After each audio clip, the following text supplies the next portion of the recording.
Welcome to DT Kane's Epic Fantasy Book Club. I'm DT Kane, author of the epic fantasy series The Aggresfar Saga and the spoken books Uprising. Each week, I read from one of my novels, discuss my writing process, answer your questions, and have general discussions about fantasy fiction. It's like a book club, except I do all the work for you. Find show notes, info about all my novels, and much more at dtkane.com. Here's the show.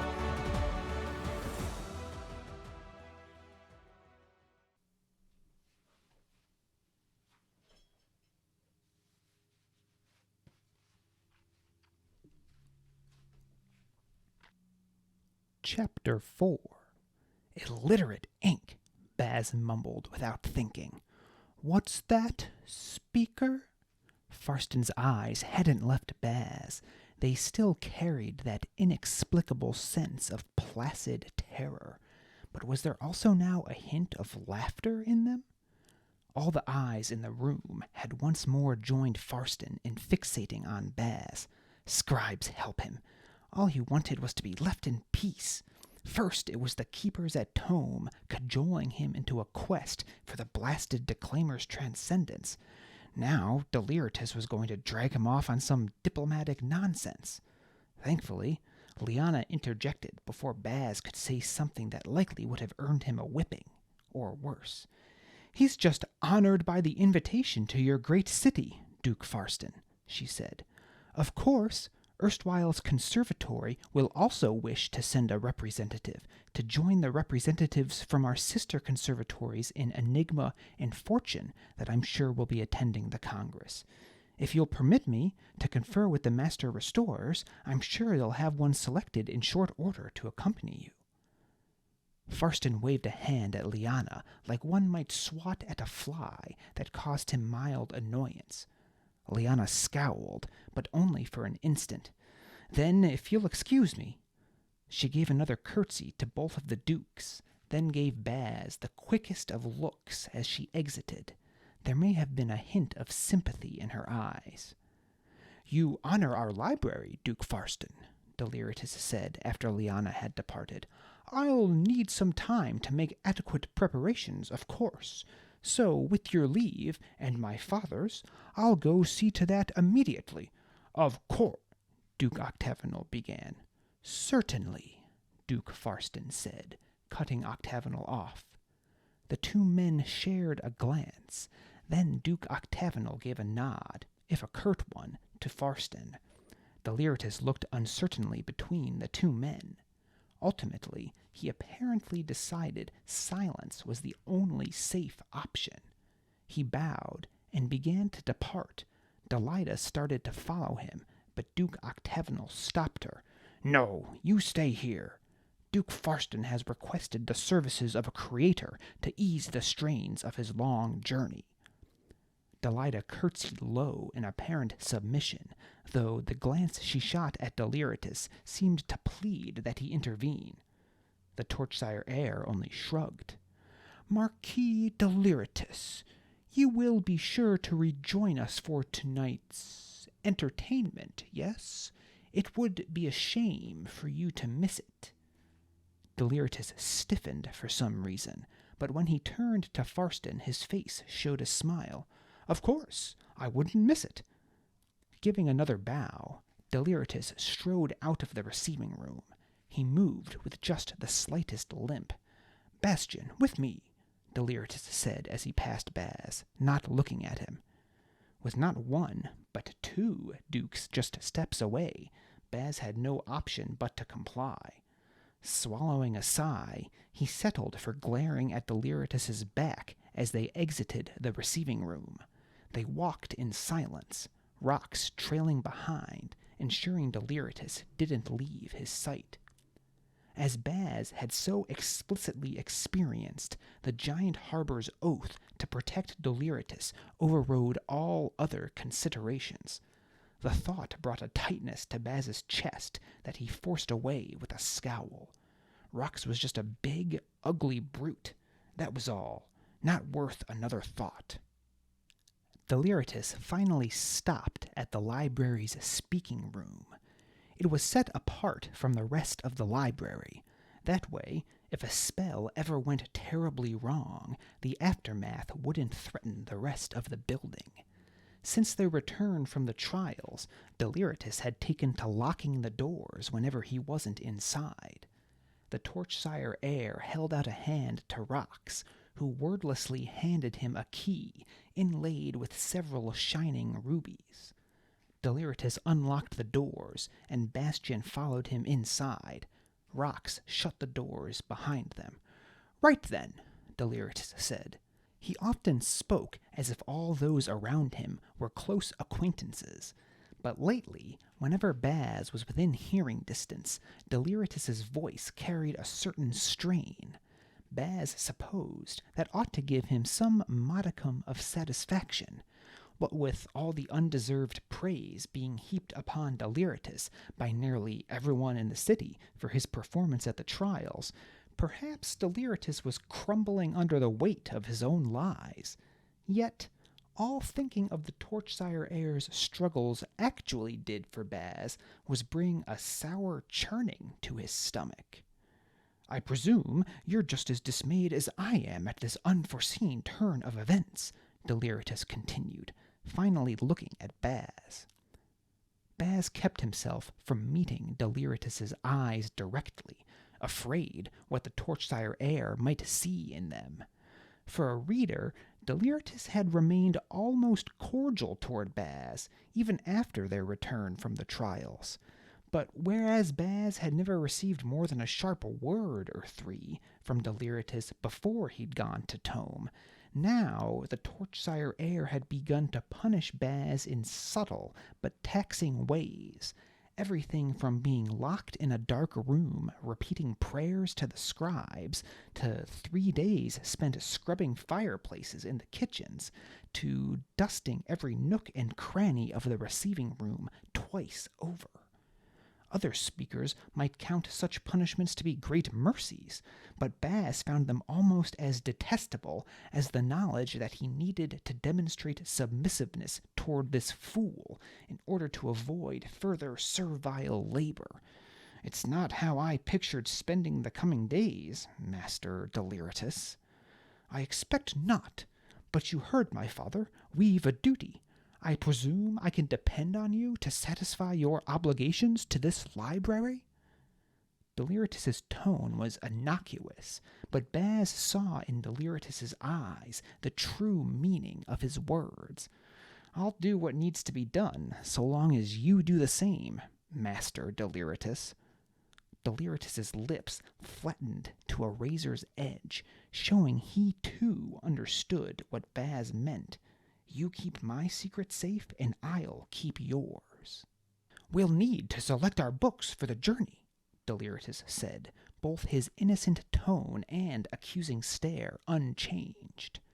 "We ought to take the book you brought back from the trials." "What? That's a book of creation. You can't even—" Deliritus trailed off, eyes narrowing. Baz shrugged, "Just thinking the Congress might like to see it." "More like you wish for an opportunity to abscond with it and restore your criminal of a brother to full—" "Deliritus!" Deliritus and Baz both jumped, the booming voice echoing off the speaking room's stone rafters as if lightning had just struck a mountain. Rox stepped between them, arms folded across his chest. The Torchsire heir looked at Rox with what was initially a glare, but then turned to more of a pout after trying to lock eyes with the massive man. "You're the one with the penchant for truth, Rox. Obsession, more like. What exactly did I say that was inaccurate?" The Harbour just continued to stare from over the top of his leather mask, crossed arms rising and falling with the steady rhythm of his breathing. Deliritus finally shut his eyes, shaking his head and rubbing at the bridge of his nose. "Fine, fine. I'd forgotten how you like to coddle Bastion, as if he didn't betray—" "Deliritus!" Deliritus's eyes opened, forefinger and thumb still pinching the bridge of his nose. This time he managed to hold Rox's gaze a few seconds longer before he turned back to Baz. "Well, If you don't intend to aid me in selecting the books for our journey, you can at least make yourself useful. We'll need feed for the horses, and a new cloak I commissioned is ready for pickup at the tailor down by Xavier Tower. Well, what are you waiting for, Bastion? Go!" Baz glared in the direction of Deliritus's boots. Then, for some reason he couldn't name, Baz glanced to Rox. The big man gave him a nod that, from anyone else, might have been called encouraging. Baz scowled, then stomped from the room. He did his best to pull one of the double doors off its hinges as he exited, but only succeeded in straining his shoulder. That, of course, dropped his mood even further. Bloody, burning books.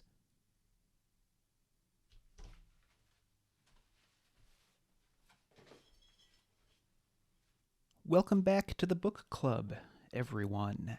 Today is Sunday, August 14th, 2022, as I record this, which is episode 4 of season 2 of the podcast, and our 31st episode overall. Hope you all had a good week this week and enjoyed listening to chapter 4 just now. So my big news for this week is got my draft of Declaimer's Stand out to my advanced readers and editor.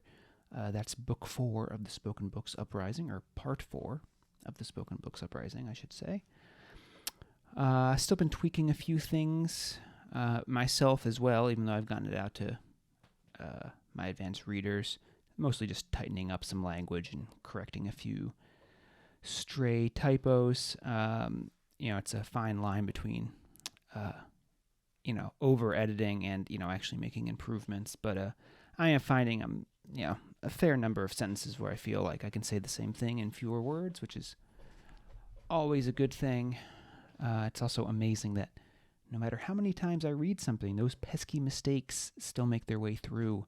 Actually, just the other day, I found 4 misspellings of the word soldier. I think I had it spelled like solder or something, which I guess is a word. I don't know. It wasn't getting picked up as a misspelling, but I got that fixed. So the ups and downs of being an author here.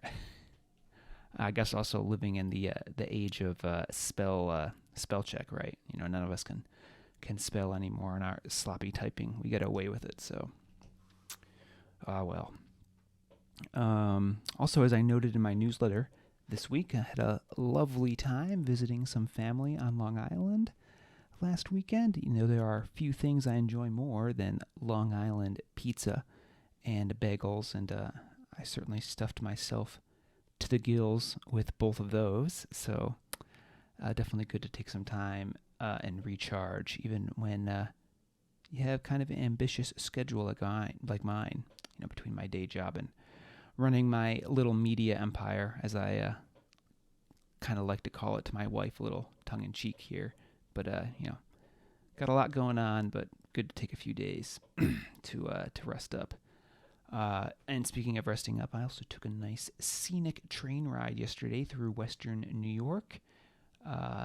It was an Ales on Rails train ride, so they had a brewery on board that was handing out some samples.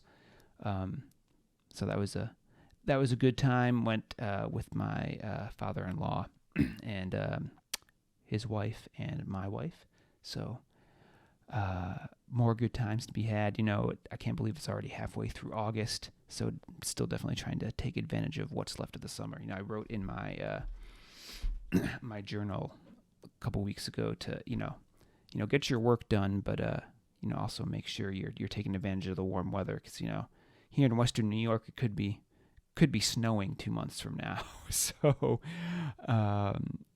don't want to squander it. So it's a fine line between working hard and not overworking. So trying to walk that tightrope here, and I think that's something important for all of us to keep in mind. It's easy to maybe get too caught up in your work sometimes, and in the long run, that's you're probably going to get less work done if you do that. So So there you go. But this is a fiction podcast, not a self-help podcast. So let's get into our analysis here. It's been a few weeks since we did some analysis, so we're gonna talk about chapters 1 through 4 here. And as I've been doing, I just, instead of writing a whole script, I just kind of outlined some highlights here. So hopefully I'm not stumbling over my words too much as I'm not really improvising, but I'm just going off of notes. So let me know what you think, if you notice a substantial difference one way or the other compared to some analysis sections I did last season for the Acktus Trials. Let me know. But we'll start off with chapter 1 and the very first line of the book. I put some thought into my first lines, try to make them, I don't know if provocative is the right word, but certainly eye-catching. So, blood coated Baz's hands like honey on a hot summer day. What do you think? What do you think of that opener? I think it certainly evokes multiple senses. I think, you got touch with the stickiness and the hotness, and you can probably smell what honey on a hot day. What that experience might be like. So, and probably the discomfort too of that. If I'm sure everyone has had something sticky on their hands at one point or another, so it's not always the most pleasant, and certainly as we get further in, we see it's certainly not a pleasant experience Baz is going through. So let me know what you think about that opening line. And obviously we have this speaker dying in a gruesome manner here, kind of like his blood seems to be on fire, almost got steam coming out of all of his orifices, and sadly this is good old Gar. We might remember Gar from back in part 1 of the Spoken Books Uprising. He's the old retiree that Baz met a couple times down in the darkness. He was apart from the rest of the retirees, kind of just off on his own, kind of this salty old man who, I think Baz mentioned he kind of, appreciated, you always knew what you were going to get with Gar. But unfortunately, Gar has, passed on here now in an unfortunate manner, and we learn that this is actually the third death in the past month of someone dying like this. We have, in addition to Baz there, Leanna is there as well, and Tax, Baz's brother, is also there. I guess Leanna was looking for something that she might be able to use to save Gar. She had her chest of medical supplies out, but to no avail. He passed away, and, she mutters, "Thank goodness this is only affecting retirees." So it's apparently only the retirees, the blinded speakers who are no longer used, who are stuck down in the basement, that that this afflicts. Of course, Baz gives her a dirty look because his brother is a retiree, right? And and she kind of mumbles an apology, and then she goes off to try to clean the blood off of her that got on her from this dying. The dying Gar here. So just a reminder here that, in some ways Baz and Leanna are pretty close friends, but, they certainly have conflicting values here, especially when it comes to speaker's place in society and the retirees. So obviously that point of tension is, going to keep popping up here, as we'll soon see in chapter 2. So after Leanna goes off, Baz and his brother have a discussion. We learn that all of the retirees who have died each had tattoos, just like the ones that we saw Tax putting on himself in the Acktus Trials. So Baz is like, is this some sort of infection, Tax? It can't be a coincidence that they've all got the tattoos. Apparently he's been putting tattoos on lots of the retirees, which is interesting, right? Because he's blind. How is he able to do this if he's blind? We do not know the answer to that at this point. But Tax seems pretty certain it's not an infection. He says he is careful to, hold his needles to flame before he does the tattooing. And Baz suggests, well, maybe you should stop anyway. But, he's like, I don't think I can stop. It's our small bit of rebellion. The speakers are kind of down here in a hopeless situation, blind and in the dark and all but forgotten. so he feels like he's giving them a little bit of sticking it to the man a little, I guess. It's what else can they do? And he does, it's a high success rate. I've done this to a bunch of folks, and most of them haven't died. So, kind of still leaving it a little ambiguous whether it's the tattoos or not. Though Baz does note that he hasn't given more than a single tattoo to any of the retirees, whereas, Tax's whole body is apparently covered in these tattoos now. And Baz actually, briefly wonders to himself, is Tax maybe hoping one of these tattoos will take him and, provide a kind of, mortal exit to his dark prison here in the sub basement. And obviously that idea really shakes Baz, the idea of losing his brother, his only remaining family. But is Tax trying to commit suicide by giving himself tattoos until one of them causes this adverse reaction that's apparently going around the retirees that have them. So lots of questions here. Obviously, as we start up with the book, I'll be throwing lots of questions out there, and then we'll get answers to some of these questions as we move through Declaimer's discovery here. So when are we? In comparison to the last book, we learned from Baz it's been about 3 months since they came back from the Acktus Trials. So 90 days or so have passed since we left off in the last book, and it seems like Baz is still kind of suffering some of the ill effects from the Acktus Trials. We don't get a whole lot of detail, but he does mention that he still hears the voices in his head of what's apparently the Dark Ones. Remember, we learned anyway that the Dark Ones are imprisoned beneath Tome at the end of part 1 of the spoken books, Uprising, and Baz is apparently still hearing these voices. So you can bet that's gonna have some significance here as we move on. Kind of the other thing that happens here is we get a little reminder about the small book that Emma gave Baz towards the end of part 1. This is called a brief. So remember, this is still a spoken book, but it is small enough to put in a pocket, which is, a big advantage potentially, right? If someone, if you're able to cast spells, but someone doesn't necessarily see that you have a book on you. Apparently it's a book of creation, which is interesting because Baz is a destroyer. I mean, I guess that makes sense because Emma was a creator. So she wouldn't necessarily be carrying around a book of destruction. And Baz has apparently read the book to Tax many times at this point, and Tax has it memorized. Though, interestingly, Baz is it seemed like Tax had it memorized after the first time I read it. Kind of incredible how quickly he was able to absorb all the text. And apparently Tax's speaking abilities have not waned at all. Baz says, even though he hasn't cast a spell in 10 years since he was blinded, as soon as we had this book of creation here, apparently he can start casting spells out of it again. We see him heal Baz's hands with no problem because Baz's hands were burned from the steaming blood coming out of the dying Gar. And I guess this is interesting too. Of course, Baz hasn't seen his brother cast any spells in the past 10 years, but does that necessarily mean he hasn't? He is a cuss. He can read and speak, so if he has a spell memorized, even though he's blind, he could potentially still be casting a spell. So, there's still a fair bit of secret, a fair bit of mystery around Baz's brother. So, again, something to keep in mind here. And I know I haven't had any complaints about this, so I'm just going to keep doing it. But obviously, probably giving some minor spoilers away here. I'm not really pointing out issues that are just red herrings for you for the most part. So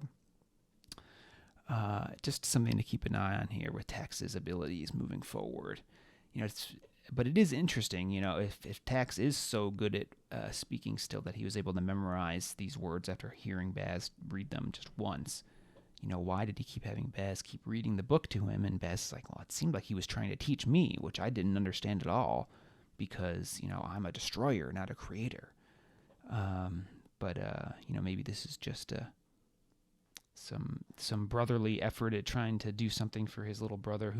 Who knows? But apparently Baz has some level of comfort with the language of creation now, in addition to destruction. I think that's kind of it for the analysis of Chapter 1 here. We also learn, just kind of this reminder here of kind of the sad state the retirees are in, as Baz kind of goes away to go see Leanna. Tex is like, I'm going to stay here and say a few words for Gar because no one else is going to. So again, just kind of a reminder of the sad state, I guess, speakers in general, and particularly the retirees are in. No one else is mourning Gar's death here. Okay. Hold on. I'm just going to stop and restart the video so I don't have another debacle like I did a few weeks ago with the power outage. So we'll be right back. All right. Welcome back to the show here. Moving on to Chapter 2. Baz goes off to Leanna's workshop down in the sub-basement, departing his conversation with his brother. And the first thing we notice is how much more cluttered the workshop is now. Apparently, Deliritus's victory in the trials means lots more attention for Torchsire Library, which means more people coming to the library for speakings, which means more books to repair, right? Because remember, as you read from books, the power in the ink slowly degrades, and that's why you need a conservator to reapply the ink to the books to restore their power. And of course, Leanna is Torchsire Library's conservator, or Librarian is her official title, though we know she doesn't really like that because it reminds her of her relatively lowly station in the hierarchy of conservators. And Baz is kind of looking at Leanna's book dragon statue when she starts speaking to him, and we quickly learn, we kind of left off at the end of part 1, not really clear what the relationship between Leanna and Baz was going to be, as far as, Baz sending the message to her via Aramir the book dragon. We learn she's still skeptical. How'd you complete the trials on your own? I think she starts off by saying something like, I still don't believe you, because she sees Baz looking at the book dragon. And Baz is like, well, what do you mean? He's like, well, how did you finish the trials without Deliritous? Or I think, all on your own. He's like, well, I wasn't on my own. I had rocks too. And Baz, it's funny because Baz points out, I think this is mostly accurate too. Maybe you could debate it a little bit. He's like, the sad thing is, my big secret, his ability to both read and speak, it really had nothing to do with him successfully getting through Tome, right? He didn't speak any spells in Tome, I guess, other than the one that made him, silent, so he could track the cityless / keepers to Undertome in the first place, but didn't really use any spells at all to complete the trials. But still, obviously he can't tell Leanna that he's a cuss, because as much as they seem to be friendly with one another, maybe even something trending towards more than friends, Leanna is still a conservator, and they are very against any speaker who can read, so Baz has to be careful around her. But she's obviously skeptical, which you can be sure is going to cause problems down the road here. She's like, really? You found a book that cures blindness? And Baz's like, well, I just found it in a box buried under some rubble. Just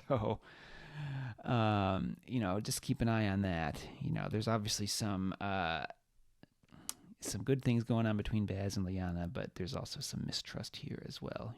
We see the bashful Baz around Leanna too, which is the flip side here of her skepticalness. She was trying to clean the blood off of her shirt, and Baz notices her shirt is all wet and sticking to her in just the right ways, right?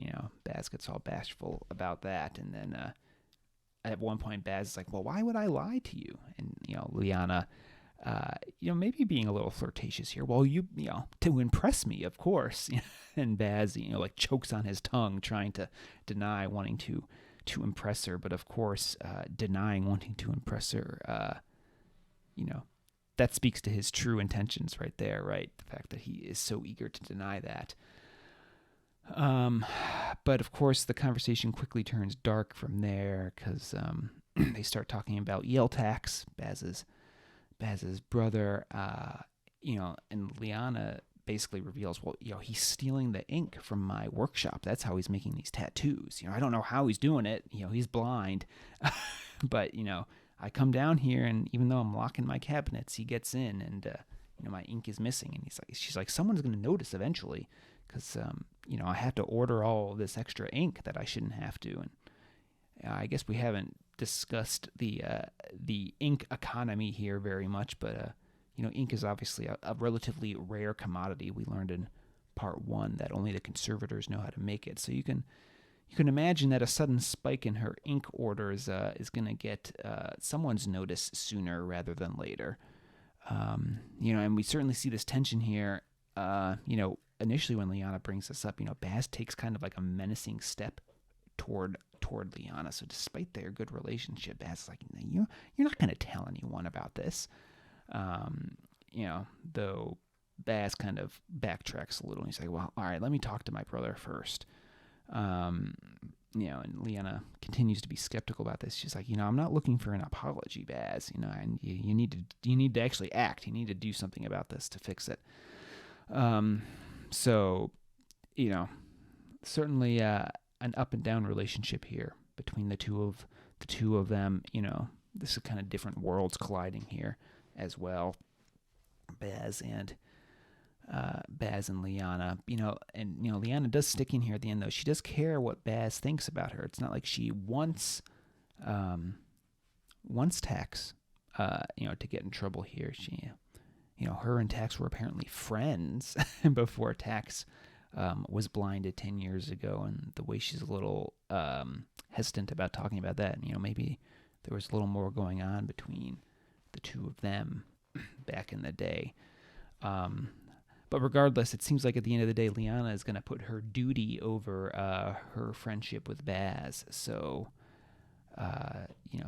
something else for Baz to worry about here. And then at the very end of the chapter, we get a guard kind of hurrying down the stairs here. Leanna initially thinks he's come to take away Gar's dead body, but he's like, what body? I don't know what you're talking about, but the Duke wants to see both of you immediately. And of course, both of their minds immediately go to, what could the Duke want to see us about? And obviously, they're both concerned that the Duke has found out the secret that Baz is actually the one who completed the trials. So they leave with the guard with great trepidation, though, of course, we find out that is not the case. There is actually a visitor to the library with some interesting news. So we'll roll right into discussing Chapter 3 here now. The guard brings them to the Torchsire receiving room, which we've seen previously.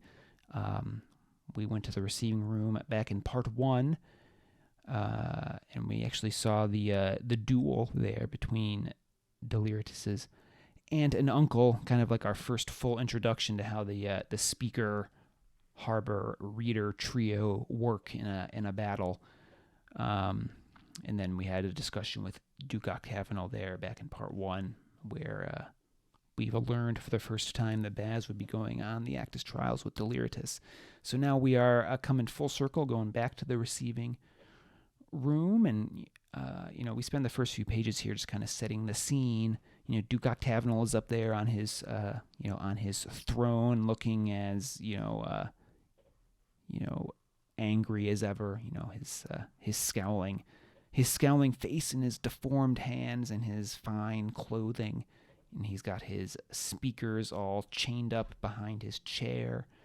We notice that Octavinal has apparently used the book that Baz found, they think Baz found it, but really it's the book that he bargained with Tessa for to restore his influencer's sight. And, Baz has to be careful that no one sees the anger in his eyes. It's very frustrating. He found this book that can restore his brother's sight, but obviously he has no way to get at it or use it right now. And of course, we get our first look at Deliritous here in part 2. He's in the throne room as well with Rox and Delida, who, remember, is his other speaker, who was supposed to go on the trials with him, but then after she was injured by the Cityless at the beginning of part 1, Baz had to end up replacing her and going on the trials as well. Del doesn't seem to have changed too much, still dressed like a dandy in his fine giant hat and his new purple clothing. So you know, some things have changed and some things remain the same. But kind of a surprise here, though. You'll remember at the end of part 1, Deliritous basically says, after Baz blackmails him into keeping his secret, Deliritous is like, well, you can rest assured I'm never going to use you again for any speakings. But, apparently it's been the exact opposite, because Deliritous, as the victor of the trials, has kind of become a bit of a famous personality all of a sudden. But I guess what neither he nor Baz expected was, well, people want to have speakings from the winning pair, right? They don't want just Deliritous. They want him and the speaker he used to win the trials. So apparently Baz has had plenty of work lately and opportunity to practice his speaking. I'm sure to Deliritous' chagrin, because he knows what Baz is capable of. So there you go, kind of setting the initial scene here. We got Duke Octavinal up on his throne with his speakers behind him. Delirious is there with Rox and his other speaker. And apparently they have been waiting for Baz and Leanna to arrive.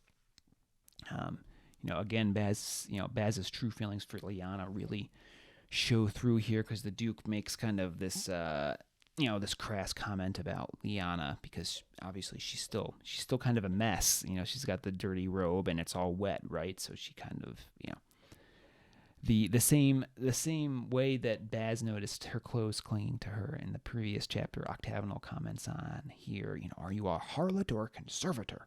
And Baz is ready. What does he say? He's ready to tell the Duke what he can do with those feathers that he's got in his cap. And Baz almost opens his mouth and says that, which you can rest assured would not have been a good thing for him. But thankfully, Octavinal kind of beats him to the punch here and points out that there's this other trio of folks in the room who Baz is not familiar with, and it turns out this is Duke Farston Leamina, who is the chair of the Triumvirate Congress.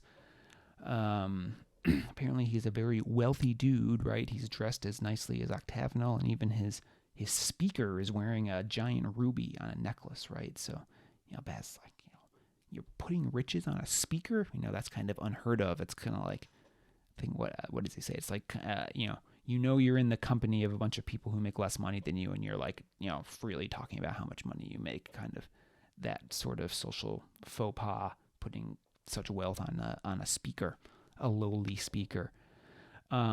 Also, for those of you who are quite observant, you've heard the name of Leamina Library before, because this is where Tessa, the leader of the Keepers in Undertome, believes that there is a copy of the Declaimer's Transcendence.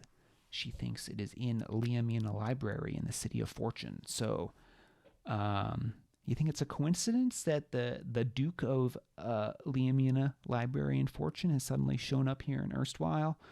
Well, I probably don't need to give you the answer to that, but I'll leave you leave you to ponder that here. But what we do, we learn some other things about Duke Farston here pretty quickly. First, he's on a first-name basis with Octavinal, though clearly, at least Octavinal obviously does not like Farston, so maybe a bit of a power play here, Farston omitting Octavinal's title. And you'll notice that Octavinal does use Farston's title. He calls him Duke Farston, even though Farston just refers to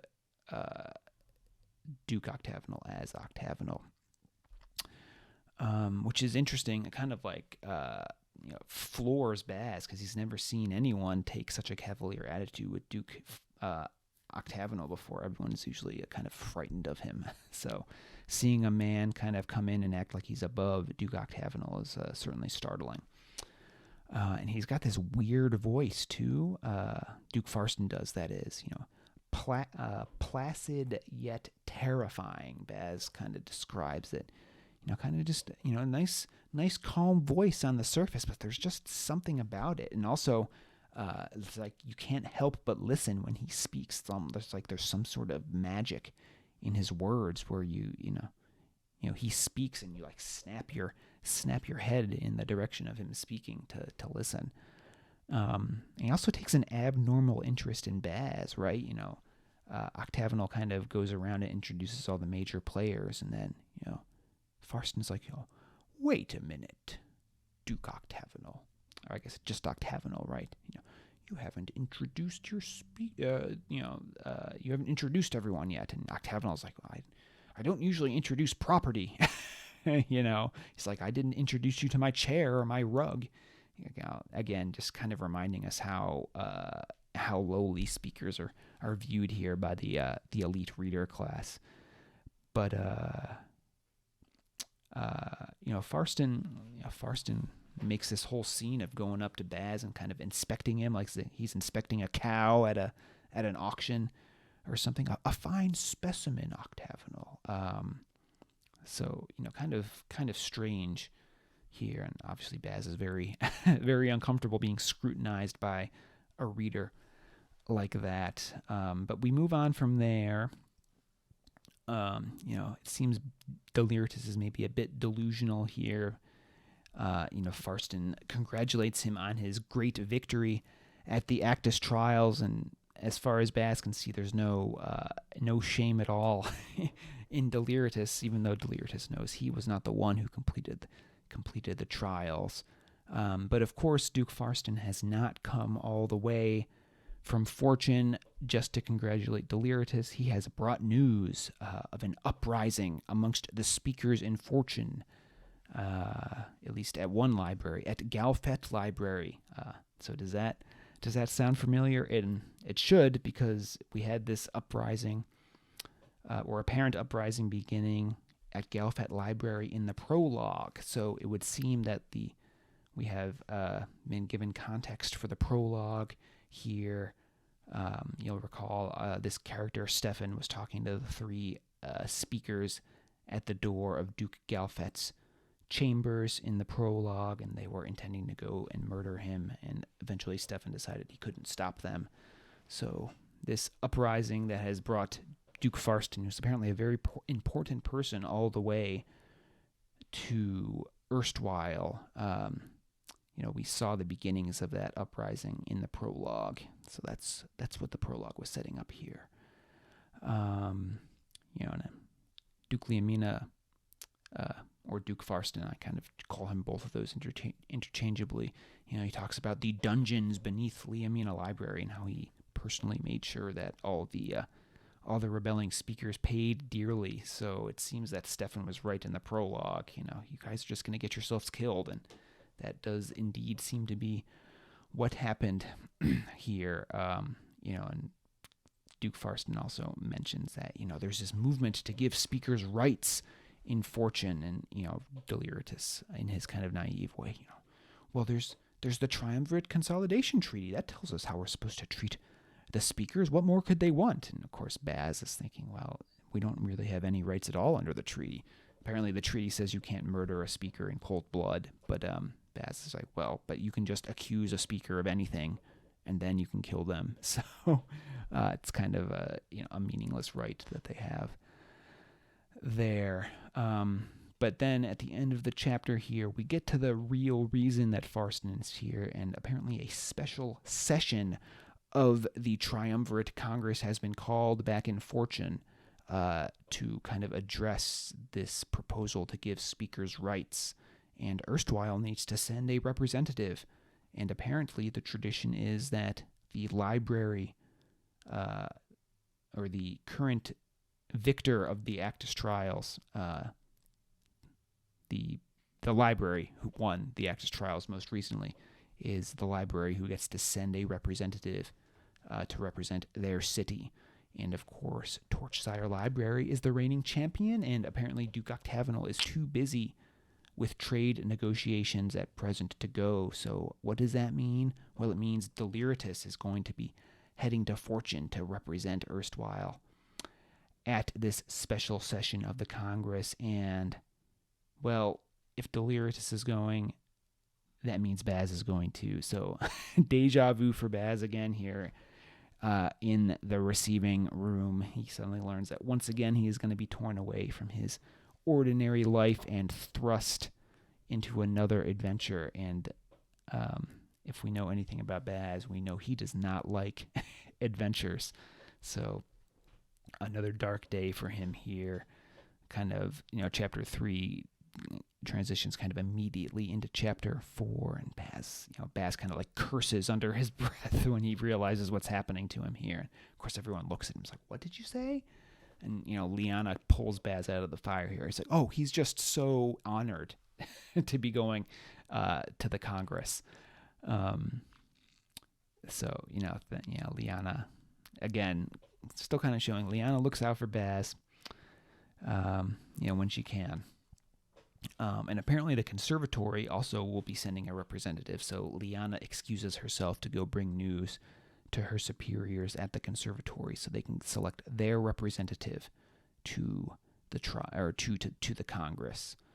And then, of course, Delirious is also like, well, I have to get ready to go, so he asks for leave to leave as well. Permission to leave as well, and which is given, but Farston kind of makes this offhand comment about, well, I hope you'll be attending tonight's entertainment, Marquis Deliritous. Oh yeah, did we notice Deliritous has a new title now, right? He is a Marquis, so certainly being recognized a little more now that he's the Trials champion. So, and for some reason, Deliritous kind of stiffens when the Duke mentions tonight's entertainment. So I wonder what that's going to be. Keep that in the back of your minds for a few chapters down the road here. But so Delirious, Baz, and Rox head off to the reading room to go look for some books to bring with them on this new journey they're apparently embarking on. We see some of Baz's internal dialogue here. He's still trying to convince himself that he doesn't like Rox, right? But again, kind of, denials, there is truth in denials, right? If you really feel you need to adamantly deny something, then, maybe there's some truth in it that you're hiding from. I guess that's kind of true in real life too, right? If someone is so adamant about denying something that you're accusing them of, there's probably a reason they feel so adamant about it. So, layers upon layers here. And once they're alone in the reading room, alone being just, not in front of Duke Octavinal or Duke Farston, Baz does note, Del's voice does seem strained lately. So, maybe Del's not quite as deluded as Baz would like to think he is. Baz, not a lot's changed here. It seems with regard to Baz's view of Deliritous, he really still just wants to hate him, even though there's maybe some evidence that Deliritous is not just content to be walking around taking credit for something that Baz actually did. Though we do see that Deliritous has been punishing Baz in kind of subtle but taxing ways here. Baz is like, well, before the Acktus Trials, I could pretty much get away with anything, and maybe Del would give me a few sharp words, but that was it. But now it's like, praying to the scribes or scrubbing down the receiving room or, doing other menial labor. So it does seem like Delirious is trying to assert some authority over Baz here, maybe trying to take out some of his frustration on Baz as well. But still, Delirious is trying to include Baz here in the conversation about how they're going to prepare for this new journey. But of course, Baz is having none of it. In fact, he suggests taking the book that cures blindness with them, right? And Delirious is like, why would you want to take that? Because Baz isn't a creator. He can't use a book that fixes something. He's a destroyer. And then they kind of get into this little squabbling match over, oh, well, you just want me to bring that book so you can steal it. Is that it? So you can use it for your brother? They kind of exchange barbs back and forth. And, eventually Delirious ends up calling Tax, a criminal or something. And Rox kind of steps in between them and, Deliritous. Stop acting like a child, even though Baz is probably equally acting like a child here. But interesting to see Rox get in the middle here. And even as Baz is storming out, Rox is apparently giving Baz kind of like this encouraging look. So, obviously, Rox hasn't changed here, and Baz is still in denial probably about the change that has gone on with him, and his feelings towards the giant harbor here still very conflicted. But it seems we're still going to have this sort of enemies to friends conflict / story progression here going on again in book 2, because we almost became friends at the end of part 1, and then Delirious backed out of his promise to protect Baz's secret, and Rox revealed that however much he's come to like Baz, he's still going to support Delirious in the end. So that kind of obliterated a lot of the progress that had been made between the three of them. And I guess we'll see throughout the book here whether they can rebuild that relationship once more. Okay, so wow, covered a lot of ground there and relatively quickly. I guess this is probably going to be kind of a longer episode, but that was our discussion of chapters 1 through 4. If there's anything I didn't cover that you have questions on, certainly shoot me an email, dtkane@dtkane.com, and we'll discuss that on a future episode, whenever our next analysis episode is. I think next week will just be more narration. We'll be reading chapters 5 and 6. A few things to look out for here. Baz opens his big mouth once again and meets someone new. But is this someone new a friend? You'll have to read and find out. We also see some of erstwhile's factories. What's up with those? Factories. And then we go underground. What's down there? And why is Baz going there? So there are a few things for you to keep in mind as you're reading chapters 5 and 6.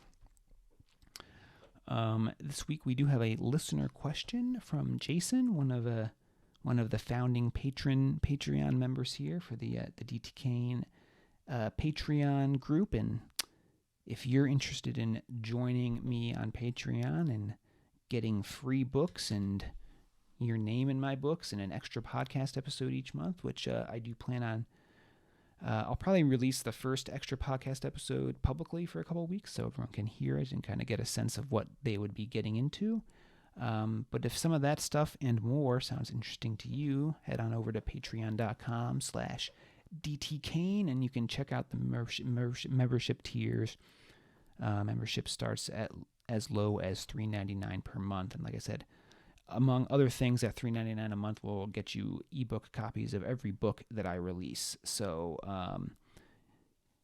obviously you're still paying a little above and beyond probably what you would pay in a year for my ebooks. Unfortunately, I can't write fast enough to release a book every month, but you're certainly getting those, and you're also supporting the podcast in addition to the other extras that you get each month. So consider throwing me some support over there on Patreon. And then, all right, so we'll get to Jason's question here. Jason asks, you are quite active responding to comments and keeping up with posting on Twitter, Facebook, YouTube, email, and now even on Patreon. How do you make time for writing? Do you have set times when you shut the rest of the world off and just hyper-focus on writing? So yes, thanks for the question, Jason. Yeah, it's certainly a challenge sometimes. Discipline is certainly important when you're doing any endeavor, really, if you're trying to do it well. But I think writing in particular, I find discipline to be extremely important. Generally, my schedule is, I wake up probably around 6 each day, and I try to do something productive and something kind of relaxing in those first 3 hours and something productive. So generally I'm watching some YouTube video about something in the morning while I eat a small breakfast. Usually it's about researching some product I'm looking to buy, or, I like to watch some photography tutorials or something like that. And then either I'll do some exercise in the morning, which is running usually, or I'll try to do a little writing. or editing, depending on what phase of the creative process I'm in. And then during the week, 9 to 5:30 is my day job where I'm working remotely. Every once in a while, I'll squeeze in a little writing at lunchtime during the day job, though it can often be hard for me to kind of get into the creative mindset during the day when I'm doing my day job. So actually, during the days, that's a lot of the time where I'll respond to social media stuff. If I have like a few minutes in between, conference calls or something with the day job, I'll hop over on Twitter or Facebook and send a quick response out to people who have sent me messages.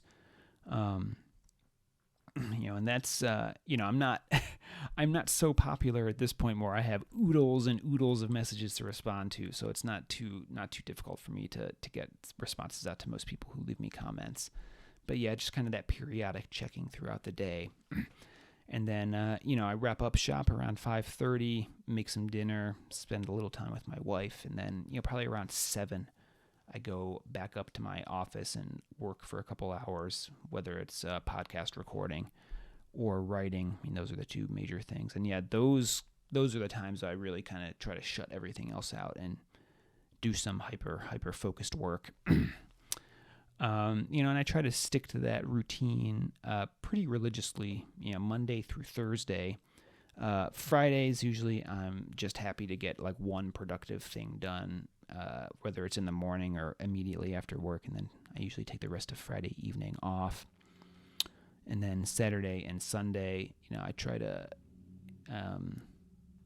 really between, 9 and 5 on Saturday and Sunday, I still do try to treat it kind of like a work day, except I don't have the day job. So, I'll usually do a longer exercise routine on Saturday, and then, a couple of writing sessions or a writing session and a recording session each day. So, I would say Monday through Friday, maybe like 2 to 3 hours of work on podcast and or writing each day. Maybe more like just an hour on a Friday. So what is that?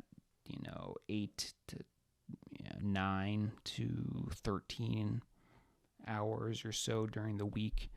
Then maybe 4 hours each on Saturday and Sunday focused just on the writing or podcast. So 20 to 25 hours a week total. It's still kind of a part-time thing at this point. But then I guess you factor in, I'm checking my social media in between stuff when I can. So that was probably a bit of a rambling answer there, Jason. But yeah, I just think, having a schedule and sticking to it as best you can, but, give yourself some grace too. So, obviously, if I have a Saturday where I don't really have anything planned out, it's generally, breakfast, long run, and then, 3 to 4 hours of writing and podcast stuff before 5 o'clock, and then take the evening off. But, especially during the summer, fun things come up, especially on the weekends. So, sometimes I get less work done on the weekends.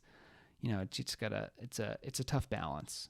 And it's certainly hard sometimes. It would be nice, very rarely can I finish my day job, eat dinner, and then just kind of like flop around on the couch and watch TV or something in the evening. Some days I wish I could do that, but, at the end of the day, kind of like,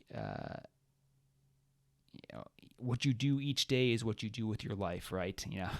That's kind of the philosophy I look at. So, when I look back on things, I'm not going to regret that I didn't watch that other TV show that everyone's talking about, but I would regret not having written these books. So I kind of use that as motivation to get upstairs and get that writing done in the evenings. And honestly, half the battle is just getting into the chair. Once I'm in the chair and I have my, I got my noise canceling headphones here that I use for the writing, put those on, get my writing playlist going, that's half the battle. Once I've got that done, it's kind of, often it's easier to get into the groove. I just got to get that motivation up initially, and it's easier to get the motivation up once it's ingrained as routine. So thanks for the question. And as always, if you have a question for me, definitely shoot me an email, dtkane@dtkane.com. gmail.com, and I will answer it on a future episode of the podcast. Okay, that leaves us with just our fantasy quote of the week here. This week's comes from Dan Simmons, the author of the Hyperion Cantos, starting with the book Hyperion. Excellent novels, incredible writing. Highly recommended if you have not read them, especially Hyperion, the very first one. And the quote is, "Words are the only bullets in truth's bandolier, and poets are the snipers." And then, as always, I wrote my little interpretive essay here, so here it goes. Let me take a quick drink here.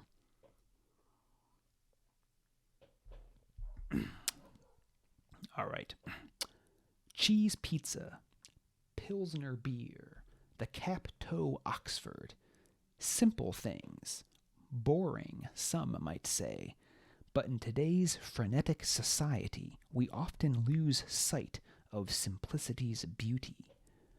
Just as poetry thrives on an economy of words, so too should we consider simplifying our lives.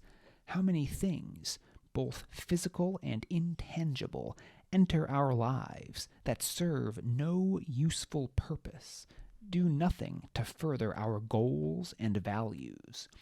We permit ourselves to hide behind all this meaningless clutter, and for that reason it can be frightening to clear it away. But clear it away we must, just as shoddy baking can't hide behind cheese and sauce. Poor brewing is magnified by a Pilsner's minimal ingredients, and the slightest scuff sullies even the most expensive pair of Oxfords. So too can we no longer hide from our inadequacies, fears, and dreams once we are surrounded by only that which brings meaning, purpose, or joy. There is truth in simplicity. So, hope you liked that little essay here this week. And as just a reminder, if you would like to have the weekly fantasy quote of the week and my essay delivered straight to your inbox, consider signing up for my newsletter. Just head on over to dtkane.com, and right on the sidebar of the homepage there, you can enter your first name and email address to sign up. I send out one email a week on Friday. Has the quote of the week, some photos of the week. As some of you know, I'm kind of a hobbyist photographer, so I include a couple photos in there each week. The quote and essay is also accompanied by an additional photo each week, usually one that I have taken.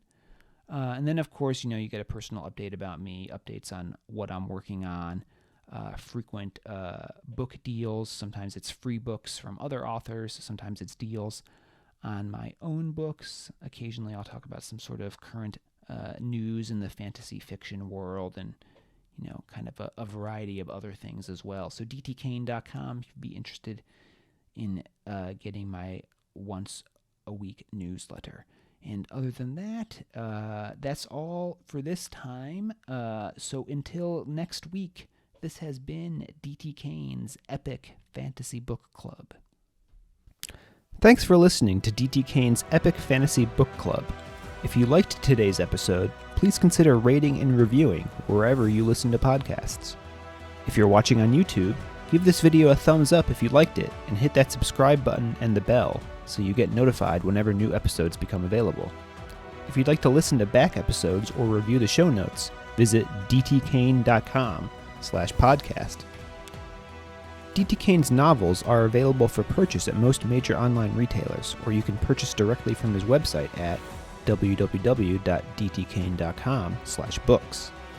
You can receive a free short story and sign up for D.T. Kane's mailing list at dtkane.com/email-signup. If you'd like to connect, you can find D.T. Kane on Facebook at D.T. Kane Author or Twitter at D.T. Kane Author, or send D.T. Kane an email at dtkane@dtkane.com. See you next week.